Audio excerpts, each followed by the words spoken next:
Social media open ಮಾಡಿದ್ರೆ ಸಾಕು, ಈಗ ಆಕೆಯದೇ ಸದ್ದು. ಆಕೆ ಬರೀ ಒಬ್ಬ ಮಹಿಳೆಯಲ್ಲ, ವ್ಯವಸ್ಥೆಯ ವಿರುದ್ಧ ಸಿಡಿದೆದ್ದ ರಿಯಲ್ ಹೀರೋಯಿನ್.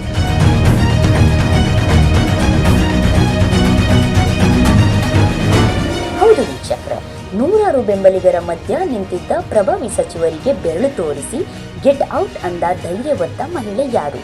ಜನಸಾಮಾನ್ಯರ ಪರವಾಗಿ ಆಕೆ ಧ್ವನಿ ಎತ್ತಿದ್ದೇಕೆ? ಇಲ್ಲಿದೆ ಕಂಪ್ಲೀಟ್.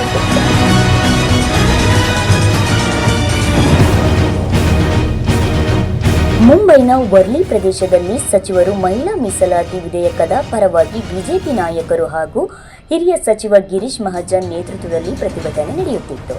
ರಾಜಕೀಯ ನಾಯಕರು ಸಾವಿರಾರು ಬೆಂಬಲಿಗರ ಮಧ್ಯೆ ಫೋಟೋಶೂಟ್ನಲ್ಲಿ ಬ್ಯುಸಿಯಾಗಿದ್ದರು. ಈ ವೇಳೆ ಸುಮಾರು 2 ಗಂಟೆಗಳ ಕಾಲ ಟ್ರಾಫಿಕ್ ಜಾಮ್ ಉಂಟಾಗಿತ್ತು. ಅಲ್ಲಿಗೆ ಬಂದ ಮಹಿಳೆಯೊಬ್ಬರ ಬಳಿ ಪುಟ್ಟ ಮಗುವಿತ್ತು. ಹಸಿವಿನಿಂದ ಮಗು ಅಳುತ್ತಿದ್ದರೂ ಬಿಸಿಲಿನಲ್ಲಿ ವಾಹನಗಳು 1 ಇಂಚು ಕೂಡ ಕದಡುತ್ತಿರಲಿಲ್ಲ. ಕೊನೆಗೆ ತಾಳ್ಮೆ ಕಳೆದುಕೊಂಡ ಮಹಿಳೆ ಸೀದಾ ಸಚಿವರ ಬಳಿಗೆ ನುಗ್ಗಿದ್ದಾರೆ.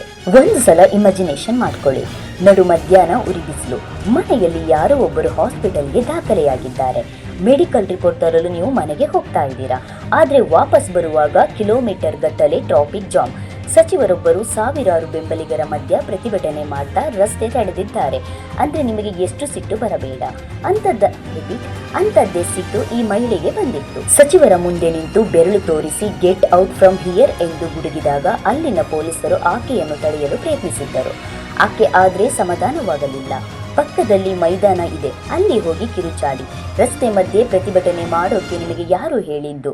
ಇಲ್ಲಿನ ಜನ ಬಿಸಿಲಿನಲ್ಲಿ ಸಾಯುತ್ತಿದ್ದಾರೆ ಎಂದು ಆಕೆ ಆಕ್ರೋಶ ಹೊರಹಾಕಿದ್ದಾರೆ. ಈಕೆಯ ವಿಡಿಯೋ ದೇಶದಾದ್ಯಂತ ವೈರಲ್ ಆಗಿದೆ. ಒಂದು ಸಾಮಾನ್ಯ ಮಹಿಳೆಯ ಧೈರ್ಯಕ್ಕೆ ಇಡೀ ಕರ್ನಾಟಕ ಮಾತ್ರವಲ್ಲದೆ ದೇಶವೇ ಹೆಮ್ಮೆ ಪಡುವಂತಿದೆ.